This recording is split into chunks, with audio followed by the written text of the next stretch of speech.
Nós estamos numa série de mensagens com o tema conviver, o desafio dos relacionamentos.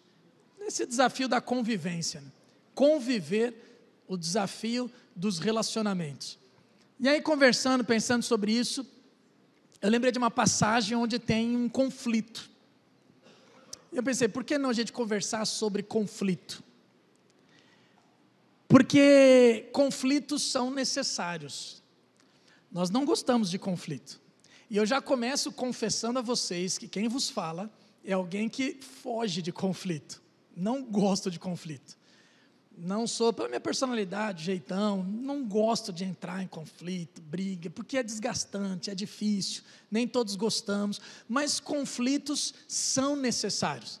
Eu falo, por que eu brinquei com o pessoal do CrossFit? Porque às vezes eu lanço o que eu vou falar, o que eu estou pensando, para até ter um feedback, receber. Né? Quando eu lancei a ideia do tema que conflitos são necessários, as reações foram interessantes. Primeiro que me disseram que toda mulher nasce com esse chip, não sei porquê, mas falaram que foi a primeira reação, mas aí a controvérsia aí que não é de todo verdade, não é assim, tem muito homem crica, né? Mas enfim, mas o fato é que nós fugimos de conflitos, porque a primeira reação foi, não, Juba, conflitos são desnecessários, nós não gostamos de conflitos, mas ao mesmo tempo, se pensarmos que tantos conflitos seriam bons, hipoteticamente falando, se Adão e Eva tivessem um conflito, antes de decidirem prontamente desobedecer a Deus, hipoteticamente falando, se alguém fala assim, não, peraí, vamos discutir isso aqui, mas por que você vai fazer isso, por que eu não, se tivesse ali um conflito para tomada de decisão, se Abraão tivesse tido um conflito com Sara, quando ela veio com a decisão de utilizar, como nós vimos no Dia das Mães, utilizar a sua serva para poder fazer um filho para ele. Se Davi tivesse tido um conflito com Absalão e conversado sobre aquilo que ele tinha gostado ou não quando ele matou seu meio-irmão, quando aconteceu tudo na casa de Davi, se eles tivessem tido a oportunidade de ter um conflito, de conversar sobre o assunto, de discutir o assunto, de falar as verdades um para o outro. Conflitos são difíceis, sim. Conflitos são desgastantes, sim. Mas conflitos são necessários. Conflitos são necessários. Essa é a minha proposta de hoje de manhã. Na base do conviver, o desafio dos relacionamentos. O tema para nós hoje é conviver. Conflitos são necessários. E eu quero te convidar a abrir a sua Bíblia no livro de Gálatas, no capítulo 2. Gálatas, capítulo 2, e nós veremos ali um conflito difícil, mas necessário. Gálatas capítulo 2 mostra Paulo repreendendo, o apóstolo Paulo repreendendo o apóstolo Pedro. Conflito difícil. O livro de Gálatas é muito interessante, porque o livro de Gálatas tem por objetivo justamente nos ensinar sobre a liberdade que temos em Cristo Jesus. A liberdade.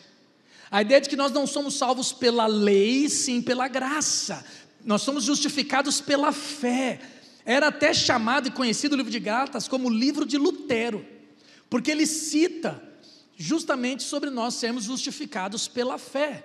Ao ler Romanos 16, quando ele vê que o justo viverá pela fé, e depois estudando o livro de Gálatas, ele começa a ver que não era por obras, não era pela lei, mas era pela fé.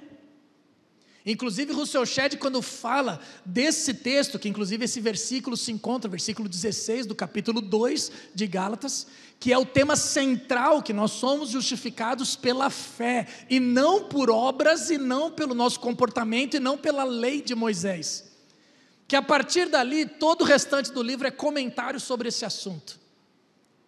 O capítulo 2, versículo 16, fala sobre isso. O livro de Gálatas é uma carta escrita de Paulo para uma região, que é a região da Galácia. Existiam duas regiões, a região norte e a região sul. Provavelmente, eu creio mais que ele escreveu para a região sul, porque a região sul é onde se encontravam as cidades que ele tinha ido na primeira viagem missionária. Antioquia da Pisídia, Icônio, Listra, Derbe, cidade que vocês já devem ter ouvido falar no livro de Atos. Paulo tinha viajado na primeira viagem missionária, ele tinha ido, tinha plantado algumas igrejas, ele escreve essa carta, que é para essas cidades, era uma carta circular, era uma carta para essa região, provavelmente a região sul da Galácia, e ele tinha plantado algumas igrejas ali entre os gentios, não eram judeus. Possivelmente, ou muito provavelmente, os gentios foram se convertendo, e nós sabemos disso, esse avivamento, esse momento, o movimento de salvação entre os gentios. As igrejas foram sendo formadas, Paulo foi discipulando e ensinando essas igrejas, mas eles não eram judeus. Então eles não seguiam as regras dos judeus, eles não tinham as datas festivas, as festas cerimoniais, eles não tinham todos esses rituais dos judeus, mas também tinha a turma dos judaizantes. Judaizantes eram os judeus que estavam se convertendo ao cristianismo. E quando os judeus começaram a se converter ao cristianismo, essa turma dos judeus começaram a impor algumas regras a esses gentios que se convertiam. E aí Paulo tem um problema, esse é o contexto da carta. Paulo está com uma situação aqui. Por quê? Porque na cabeça do judeu, quem não era circuncidado não era salvo. Na cabeça do judeu, ele não podia se misturar com outra nação, ele não podia comer com outra nação. Por quê? Porque só era salvo judeu. Então quem se convertia, mesmo que não fosse da turma dos judeus, tinha que se tornar um prosélito, que era um judeu convertido. Tinha que ser circuncidado, tinha que seguir as festas cerimoniais, tinha que seguir os rituais, e começou a haver um conflito ali. Paulo escreve a carta de Gálatas justamente para explicar sobre essa liberdade que nós temos em Cristo Jesus.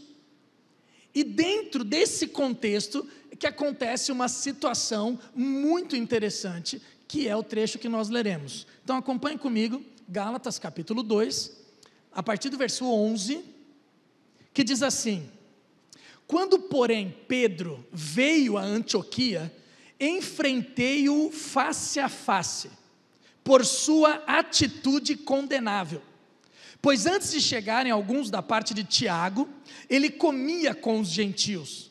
Quando, porém, eles chegaram, afastou-se e separou-se dos gentios, temendo os que eram da circuncisão. Os demais judeus também se uniram a ele nessa hipocrisia. Paulo é forte. Os judeus se uniram a ele está falando de Pedro.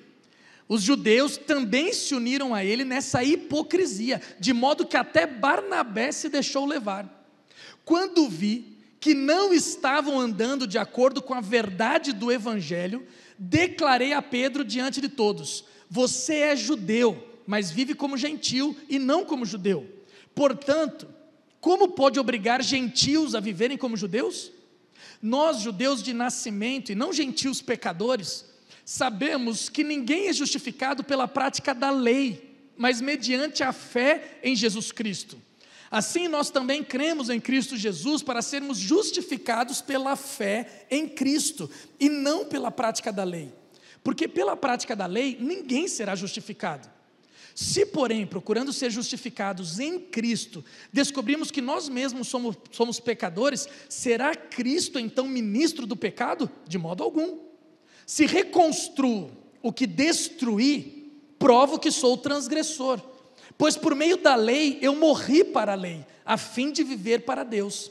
Fui crucificado com Cristo, assim já não sou eu quem vive, mas Cristo vive em mim. E a vida que agora vivo no corpo, vivo-a pela fé no Filho de Deus, que me amou e se entregou por mim. Não anulo a graça de Deus, pois se a justiça vem pela lei, Cristo morreu inutilmente. Feche os teus olhos mais uma vez. Pai, em nome de Jesus, que o teu Espírito Santo nos ilumine nesse momento, que a gente entenda a tua palavra, tire todas as dúvidas e principalmente que o teu Espírito Santo nos desafie a vivermos de modo prático, de modo real, de acordo com a tua palavra. Em nome do Senhor Jesus é que nós oramos, amém. Queridos, olhando para essa passagem então, que é um conflito delicado. Se você percebeu, o que aconteceu é o seguinte: Pedro viajou para Antioquia para observar, para conhecer essa igreja de Paulo. E enquanto ele estava lá, ele comeu com os gentios, ele se assentou à mesa, ele se relacionou, ele conversou. Mas de repente chega uma comitiva, vamos dizer assim, Tiago, que estava com a igreja de Jerusalém, que era o pastor da igreja de Jerusalém, chega uma turma da igreja de Jerusalém. E quando chega essa turma da igreja de Jerusalém, judeus, e isso era muito comum, as igrejas mães visitarem as igrejas filhas, ter esse tipo de cuidado, de exercer liderança, de discipulado, de envolvimento. Quando chegou essa turma da igreja mãe, da igreja de Jerusalém, a turma dos judeus, Pedro se afastou dos gentios. Pedro não andou mais com gentios, Pedro não comeu mais com gentios, Pedro não se misturou mais com gentios. E o apóstolo Paulo, vendo em algumas traduções, na versão atualizada diz, essa dissimulação, essa é a palavra usada, essa dissimulação, o apóstolo Paulo vendo Pedro fazer isso, que aqui chama na NVI de hipocrisia, ele confronta Pedro diante de todos, face a face, dizendo: o que você está fazendo? Por que você estava comendo com os gentios, convivendo com a gente, conversando com a gente, e aí agora você se afasta? Isso não está certo, isso não é a verdade do evangelho. Ele não chama de falso irmão, como em outras ocasiões, inclusive no livro de Gálatas. Ele não chama de anátema, amaldiçoado. Ele não chama de falsos cristãos. Ele não chama nada disso, é um irmão em Cristo. Os dois querendo seguir a Jesus, mas que precisou, por algum motivo, ter esse conflito. Por isso que conflitos são necessários. E baseado nessa passagem então, eu queria trazer algumas lições para nós. Por que conflitos são necessários? Olhando para essa história, primeiro, por que conflitos são necessários? Porque conflitos mostram a direção certa. Conflitos mostram a direção certa. Os judaizantes, que eram judeus cristãos, quando olharam os gentios se convertendo, eles queriam impor algumas regras. Porque na cabeça deles só era salvo quem era circuncidado. Só era salvo quem praticava a Torá. Só era salvo quem cumpria os rituais cerimoniais. E de repente tem um monte de gentios se convertendo que não sabiam das festas, que não sabiam das datas, que não eram circuncidados. Ao 8º dia ainda, como fazer com essa turma? E eles começaram a impor algumas coisas. Se Paulo não tivesse entrado nesse conflito, se Paulo não tivesse entrado nessa discussão, não teria mostrado a direção certa, não teria a possibilidade de ter o evangelho da maneira correta. Porque Paulo diz, eles não estavam vivendo o verdadeiro evangelho, ou seja, havia um desvio, que possivelmente ia trazer muito prejuízo lá na frente. Então o conflito aqui se torna necessário, porque os judaizantes estavam aprisionando as pessoas, não libertando as pessoas. A mensagem de Gálatas é justamente sobre a liberdade do evangelho, a libertação que o evangelho traz, a liberdade que nós temos na graça de Cristo Jesus. E aí vem uma turma que estava aprisionando com algumas coisas dos judeus. Eles não estavam entendendo, então o conflito se torna necessário para Paulo mostrar a direção correta. Não, gente, não é por aí. Precisamos conversar, precisamos colocar as cartas na mesa, falar o que estamos sentindo, justamente para mostrar a direção correta. É interessante porque quando a gente olha para essa passagem, é justamente o apóstolo Pedro que tinha recebido, se você lembrar de Atos 10, se você não precisa abrir a sua Bíblia, mas você pode lembrar, se você não lembra, depois lê em casa, Atos capítulo 10, porque Pedro era judeu, tinha suas dificuldades, e de repente, Deus quer salvar uma família, um centurião chamado Cornélio, e ele vai até lá, e ele ainda está meio, quando o pessoal está preparando a comida, ele morrendo de fome, ele entra, a Bíblia fala num êxtase, ele tem uma visão, e na visão de Pedro desce um lençol segurado por 4 cantos, com um monte de comida para os judeus impuras, e aí vem uma voz de Deus falando assim, levanta e come, e ele fala, não Senhor, eu nunca fiz isso, eu nunca coloquei na minha boca algo impuro, eu nunca comi essas comidas dos pagãos, dos gentios. Por 3 vezes a voz vem e fala, levanta e come, e ele diz não, até o ponto que Deus fala, não considere puro ou não considere impuro o que Deus santificou. E depois, por que a gente afirma isso? Porque se você continuar lendo o capítulo 10 de Atos, o próprio Pedro interpreta dizendo que ele entendeu que era sobre os gentios que Deus estava falando, e que não era para ele considerar impuro os gentios, e ele tem aquela experiência. Para o próprio Pedro era difícil entender, como um judeu entender tudo isso. O apóstolo Paulo foi o apóstolo chamado aos gentios, viu todo o movimento, as conversões, viu todo o movimento de se entregar e ver o que Deus estava fazendo no meio dos gentios, mas de repente o que chama atenção é que quando Pedro visita Antioquia, ele come com os gentios, ele senta com os gentios. Inclusive em Atos capítulo 10, Pedro fala: não posso me sentar com vocês, vocês sabem que eu não posso me misturar com vocês, vocês sabem que eu não devia nem estar aqui, mas Deus mandou eu estar aqui, e Deus está me mostrando para eu não considerar impuro o que Deus santificou, ou seja, os gentios.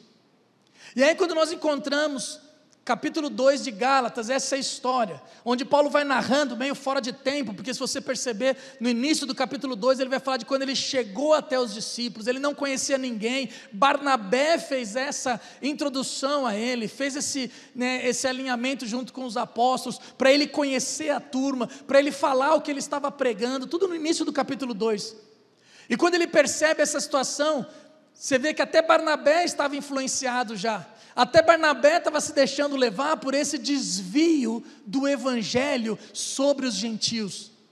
Por isso que conflitos são necessários, sim.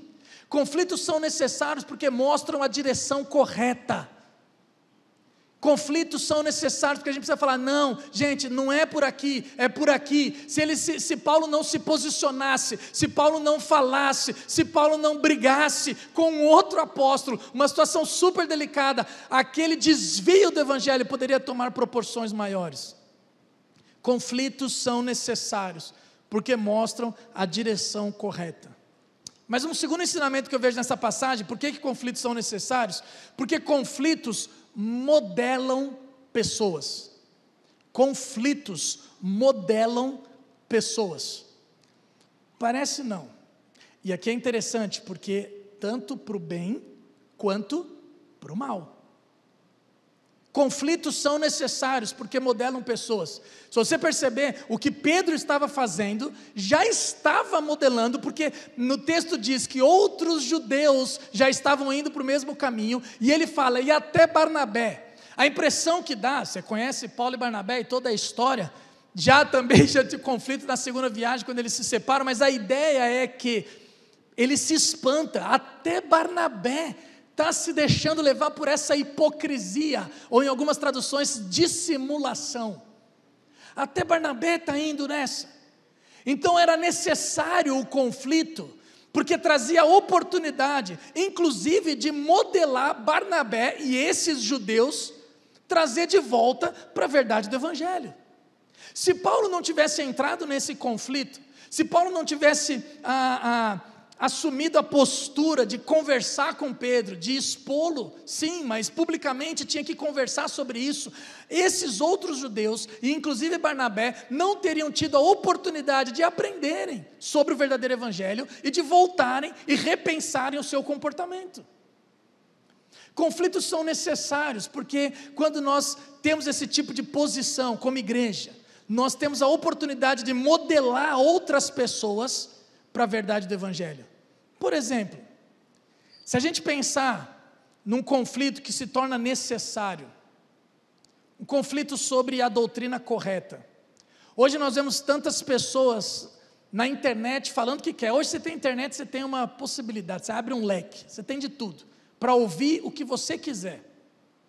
Se a gente não tomar a postura de um evangelho correto, de uma interpretação bíblica correta, se a gente não assumir esse tipo de compromisso, muitos podem se desviar, ouvindo heresias, afagando as emoções, ouvindo o que o coração quer ouvir, e depois se tornam crentes frustrados ou desigrejados, porque vão se decepcionar com a vida, porque a gente sabe que a vida real é outra coisa.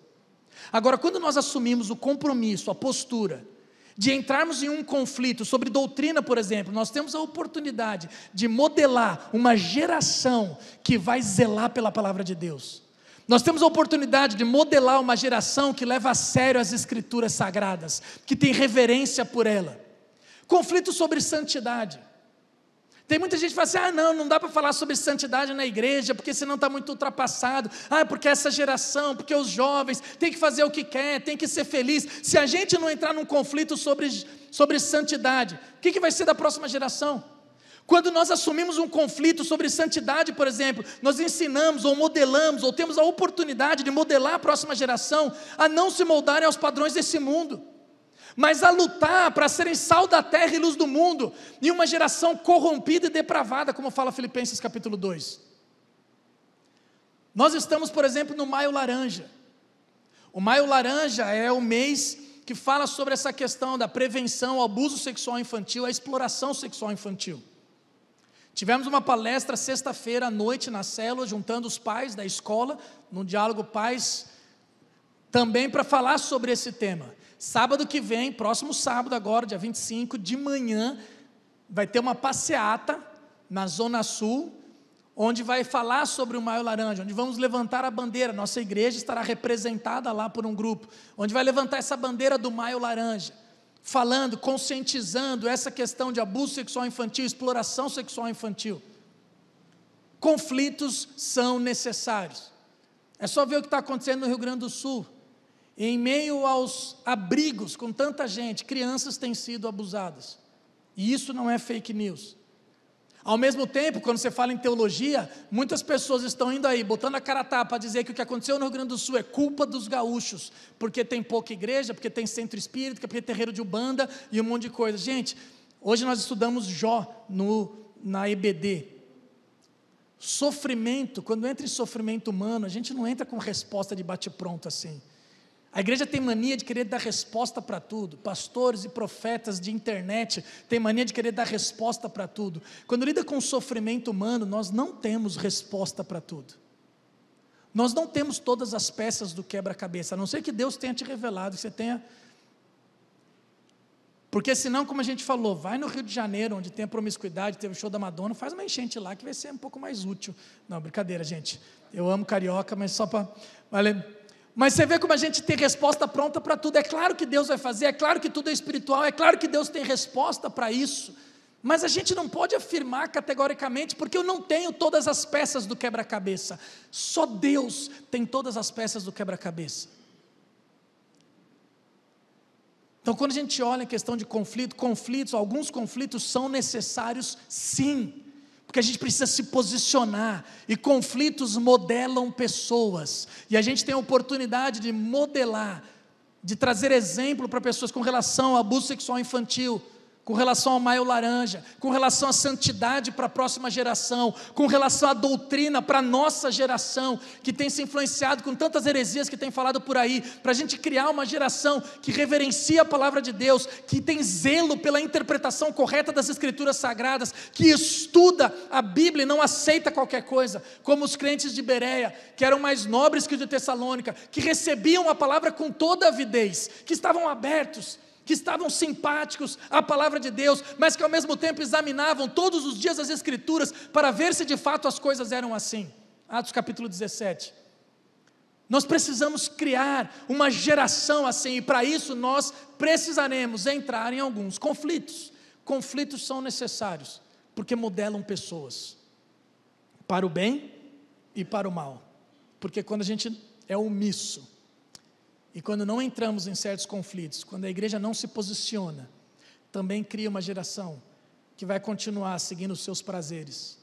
Vai uma geração que continuará seguindo a sua própria conduta. Conflitos são necessários. Uma terceira lição: conflitos são necessários porque trazem a oportunidade de ensino. Se você olhar no texto que nós lemos, você vai perceber o quanto de teologia nesse conflito há.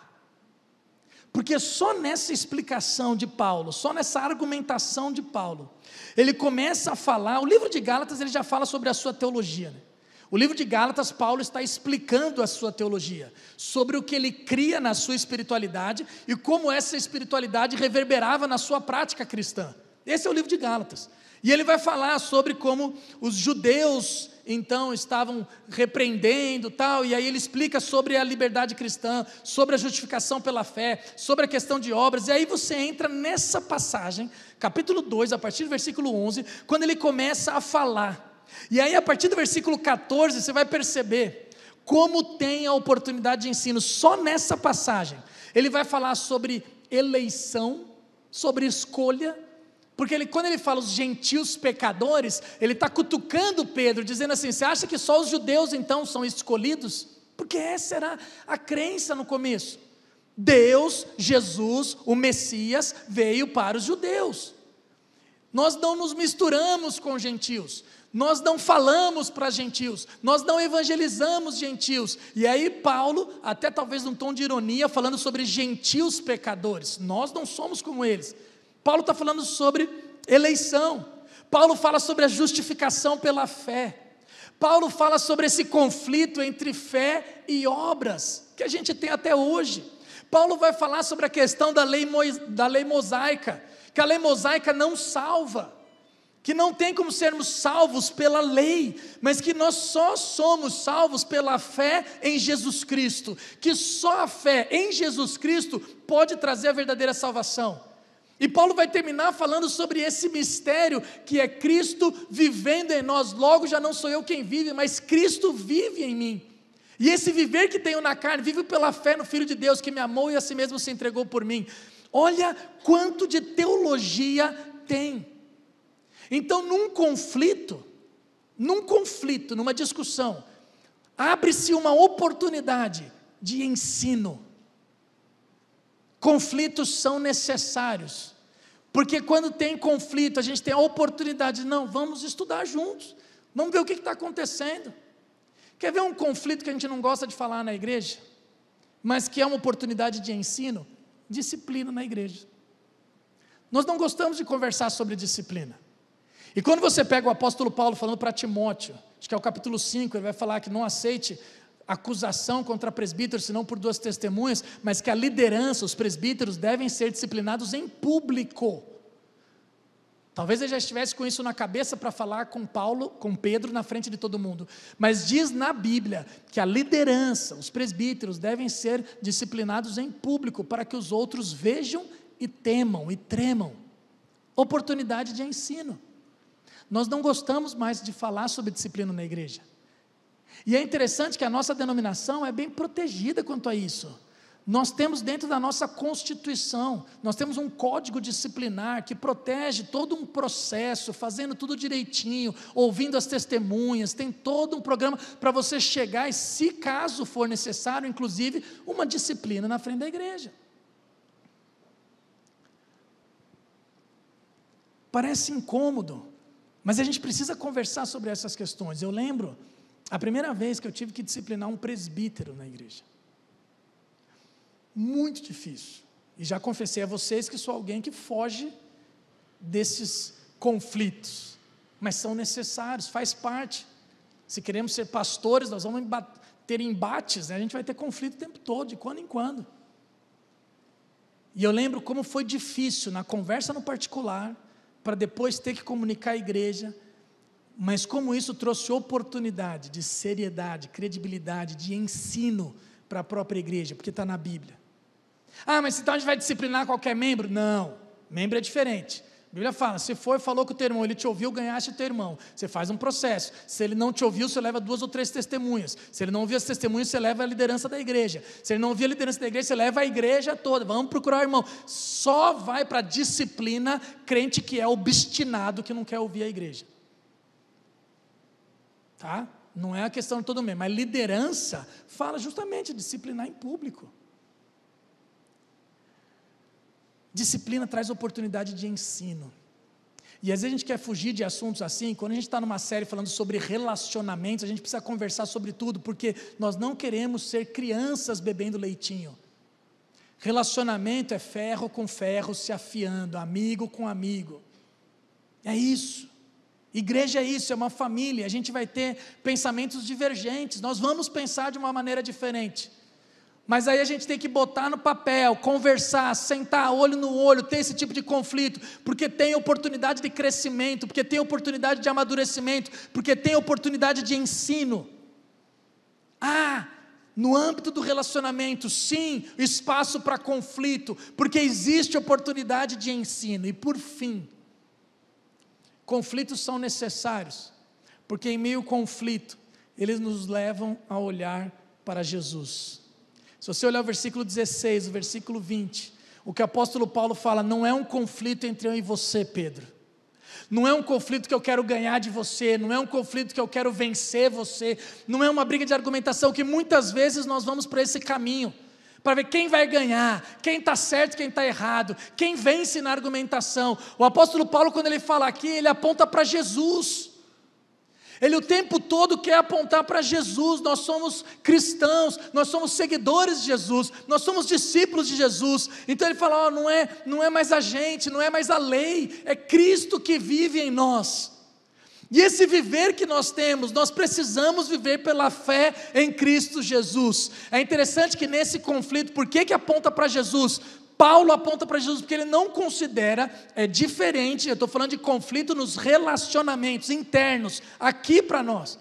Ele não chama, como em outras passagens de Gálatas, não chama de falsos irmãos, de falsos cristãos, de anticristo ou de anátema. Porque se você observar, até mesmo no capítulo 2, no início do capítulo, ele vai falar, falsos crentes se infiltraram no nosso meio para ficar falando, investigar e um monte de coisa. Ele não chama Pedro de um falso cristão, ele não chama Pedro de um anátema, ele não considera Pedro um não convertido, mas ele fala, peraí, mas está tomando uma atitude condenável. Você está se tornando repreensível e você precisa ser repreendido. Então, quando traz a possibilidade de duas pessoas que querem seguir Jesus, dois discípulos de Jesus, dois seguidores de Cristo, mas que estão dentro de um conflito, nós vamos olhar para Jesus Cristo. Essa é a ideia. Conflitos são necessários, porque nos trazem a oportunidade de olhar para Jesus, porque existe um bem maior. Esse é o nosso problema como igreja, é isso que a gente precisa entender. Quando a gente começa a brigar, gente, existe um bem maior, que é a igreja.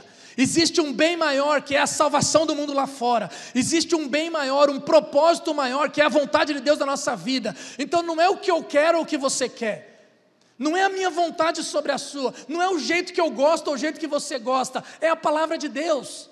E quando a gente chega num embate, a gente precisa olhar para a palavra de Deus, para ver o que Deus quer de nós, qual que é olhar, apontar para Jesus e falar, isso é Cristo que vive em nós. Quer ver um exemplo bem prático, o que nós acabamos de fazer aqui, essa transição, o Neto e a Isa estão ali, o Rico e a Larissa estão lá embaixo. Quando o Neto e a Isa chegaram para mim, falaram, pastor, a gente precisa conversar, porque eles tomaram a decisão por conta de mudança de vida. Primeiro, bem claro, nós não pedimos para eles saírem, eles que vieram falar comigo. Primeiro já deu taquicardia, desespero. Falar, meu Deus, como que eu resolvi isso? Quem conhece a Isa sabe como que ela deita e rola no Ministério Infantil, como as crianças e as mães e pais adoram e gostam e têm confiança nela. Eu falei, meu Jesus, vou ter um pipinaço, como que eu vou resolver isso?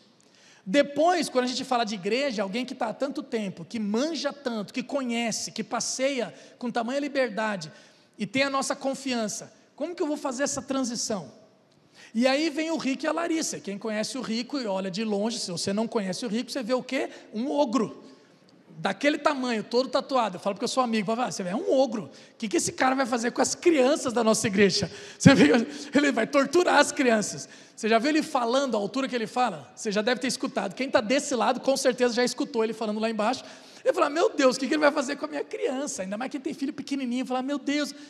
Gente, a primeira reunião que nós tivemos, a reunião de transição, para conversarmos os quatro, eu olhava, falava, puxa vida, isso aqui dá uma equipe perfeita, podia trabalhar os quatro juntos. Por quê? Porque os dois casais têm um coração num bem maior, que é o ministério, que é as crianças. Vão pensar igual? Lógico que não. Vai ter o mesmo jeito de trabalhar? Lógico que não. Vai ter algumas mudanças? Vai. Mas existe um bem maior. Existe um propósito maior, existe alguém que a gente pode olhar, que mesmo diante das nossas divergências, mesmo diante das nossas diferenças, nós olhamos e buscamos um bem maior, que é Jesus Cristo, que é o projeto Primeiro IPI, que é a salvação da humanidade, e isso deve nos unir, a despeito de qualquer conflito. Isso é amadurecimento, isso é crescimento. Isso é olhar para a igreja de uma forma diferente, até mesmo para a gente parar de fugir de conflito e aprender a conversar. Puxa, eu penso diferente, eu penso assim, eu penso assado. Eu lembro quando eu cheguei aqui, e eu venho de uma igreja, nasci e cresci na IPI do Brasil, mas meu sogro aprendia a teologia, a escatologia. A escatologia é a doutrina dos últimos dias, dos últimos tempos, o Apocalipse. E eu tinha uma posição totalmente diferente do Jean. E eu lembro quando eu estava, e o Jean me zoava ainda um monte. Me zoava, eu ficava assim, miserável, mas não podia falar nada, é o chefe, né, Guto? É isso que eu falo, não pode falar nada, é o chefe, mas não me zoa não. Mas a gente respeita. Mas eu brincava, porque ele me zoava por causa da posição. Falava, essa posição, mas não é possível você acreditar nisso, não sei o que lá, e a gente conversava. E eu comecei a bater papo com ele, aberto. Mas por que isso? Por que aquilo? Mas me mostra onde você viu isso, onde você viu aquilo. Gente, quando a gente consegue ter esse tipo de conversa, nem sempre, nós não vamos pensar igual em tudo. Nós teremos pensamentos diferentes, mas existe um bem maior. Quando Paulo vai falar com Pedro, primeiro que, claro, que ele deve ter sentido, gente, nós estamos juntos. Eu preciso te repreender, eu preciso falar sobre isso, porque o teu comportamento, não é você, o teu comportamento é condenável. Eu te amo. Eu te respeito, nós somos apóstolos, nós somos discípulos de Cristo Jesus, mas o teu comportamento precisa ser repreendido. Gente, isso é normal na vida da igreja. E se você um dia se sentir ou for repreendido, saiba que isso é amor pela sua vida, é carinho sobre você. Porque nós queremos te ajudar a andar na verdade, nós queremos te ajudar a entender e interpretar a Bíblia corretamente, e que o teu caminho seja o caminho de acordo com a vontade de Deus. Isso é carinho, sinta-se amado se isso acontecer. E aí Paulo chama Pedro, Pedro provavelmente sentiu esse amor, esse respeito, e aí Paulo não fala, vem na minha, não, Paulo fala assim, vamos olhar para Jesus. Porque já não somos nós que vivemos. Talvez o versículo chave para olhar para Jesus é justamente o versículo 20, quando fala, Cristo vive em nós, já não sou eu mais quem vive, mas Cristo vive em nós, Pedro, eu e você. E esse viver que nós temos que viver pela fé, pelo Filho de Deus que me amou e a si mesmo se entregou por mim e por você. Nós precisamos olhar para Jesus, a gente precisa entender isso, querido. Então eu quero te convidar a fechar os teus olhos. E eu quero orar por você. Não vou fazer nenhum apelo não, mesmo de olhos fechados, só para a gente terminar. Mas se você tem passado por algum tipo de conflito em casa, conflito no casamento, conflito no trabalho, eu quero te convidar nessa manhã a enxergar de uma maneira diferente o conflito que você tem. Não tenta fugir dele não, conflitos são necessários. Porque conflitos mostram a direção certa, porque conflitos modelam pessoas, porque conflitos trazem a oportunidade de ensino, de doutrina, e porque conflitos nos levam a olhar para Jesus. Se você aprender essas lições que Paulo e Pedro nos ensinam, você tem a oportunidade de passar bem por esse conflito. Difícil? É. Conflito não é fácil. Desgastante? Muito. Conflitos nos desgastam. Mas muitas vezes, para amadurecermos, para crescermos, conflitos são necessários. Deus, em nome de Jesus, nós clamamos ao Senhor, que o Senhor nos ajude, nos fortaleça e nos dê o amadurecimento necessário, ao passarmos por tantos e tantos conflitos na nossa vida. Não adianta a gente dizer que não teremos, porque teremos, Pai. E a nossa oração nessa manhã, é que o Senhor nos ajude a entendermos as lições necessárias, e a percebermos que conflitos são necessários sim, para amadurecimento, e para todas essas lições que foram mencionadas. Pai, trabalha no nosso coração, nos dá o teu ensinamento, nos dá o teu fortalecimento, a tua perseverança, e principalmente a tua sabedoria e percepção, para a gente entender e para crescermos como igreja, nos nossos relacionamentos, para crescermos nessa área também, que é a área de conflito. É isso que eu te peço, te agradeço, em nome do Senhor Jesus. Amém, Pai. Amém.